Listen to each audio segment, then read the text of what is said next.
Saudara-saudara yang dikasihi Tuhan, kita berjumpa kembali dalam renungan sapaan iman di hari ini.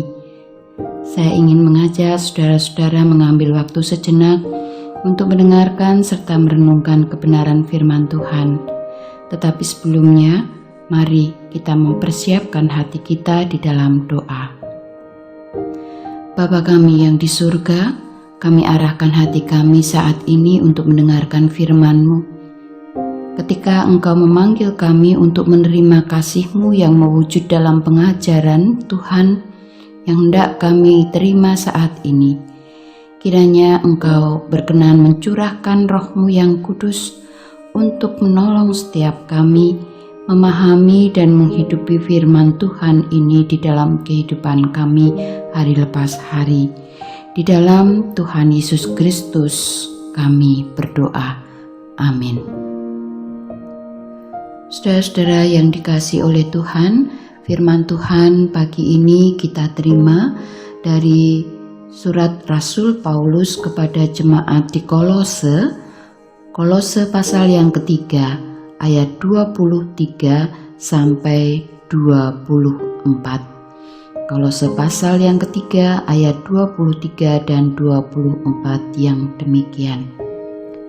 Apapun juga yang kamu perbuat, perbuatlah dengan segenap hatimu seperti untuk Tuhan dan bukan untuk manusia.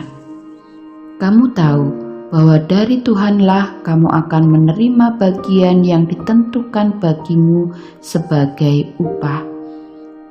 Kristus adalah Tuhan dan kamu hambanya. Demikianlah firman Tuhan. Bapak, Ibu, dan saudara-saudara yang dikasihi oleh Tuhan, manusia disebut sebagai makhluk yang bekerja.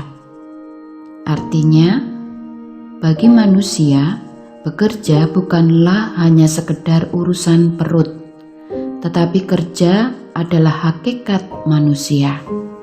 Dengan bekerja, manusia dapat menunjukkan eksistensi dirinya. Dan bahkan bagi kita orang percaya, bekerja atau berkarya ini menjadi sarana untuk menunjukkan jati diri kita sebagai makhluk yang diciptakan segambar dengan Allah. Dan jika Tuhan Allah itu bekerja, berkarya di dalam dunia, maka kita pun diberi kemampuan dan dipanggil untuk menunjukkan karya kita bagi dunia ini.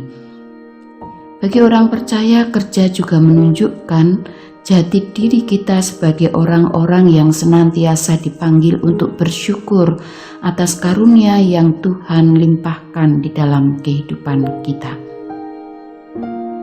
Rasul Paulus di dalam surat rasulinya kepada jemaat di Kolose pasal 3 ayat 23 mengatakan, apapun juga yang kamu perbuat, perbuatlah untuk Tuhan dan bukan untuk manusia. Saudara, melalui ayat ini, Rasul Paulus menyuntikkan spiritualitas baru, di mana kesediaan orang percaya dalam berbagai macam kerja dan karyanya selayaknya dilakukan berdasarkan tanggung jawab iman yang berorientasi pada kehendak Tuhan dan bukan untuk mengejar memuaskan diri sendiri.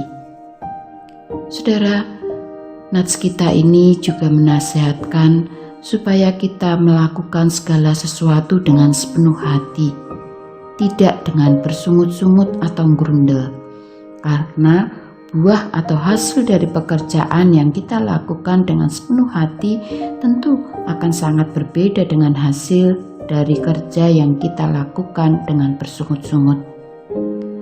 Di sini Rasul Paulus juga menegaskan bahwa apapun itu menunjukkan segala sesuatu yang kita kerjakan seperti untuk Tuhan.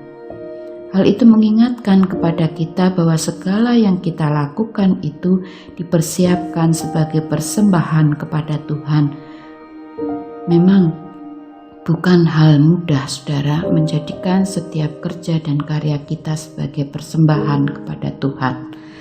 Namun demikian, prinsip ini memberikan motivasi yang lebih besar bagi kita untuk bisa lebih bersungguh-sungguh melakukan segala sesuatu, sungguh-sungguh produktif, inovatif, dan lebih mensyukuri serta menikmati lagi pekerjaan yang kita lakukan setiap harinya.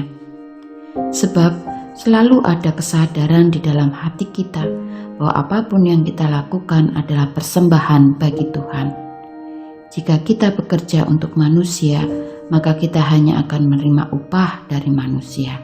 Tetapi kita bekerja dengan segenap hati seperti untuk Tuhan, maka upah kita bukan hanya dari manusia, tetapi lebih dari itu, upah yang kita terima adalah damai sejahtera dari Tuhan. Amin.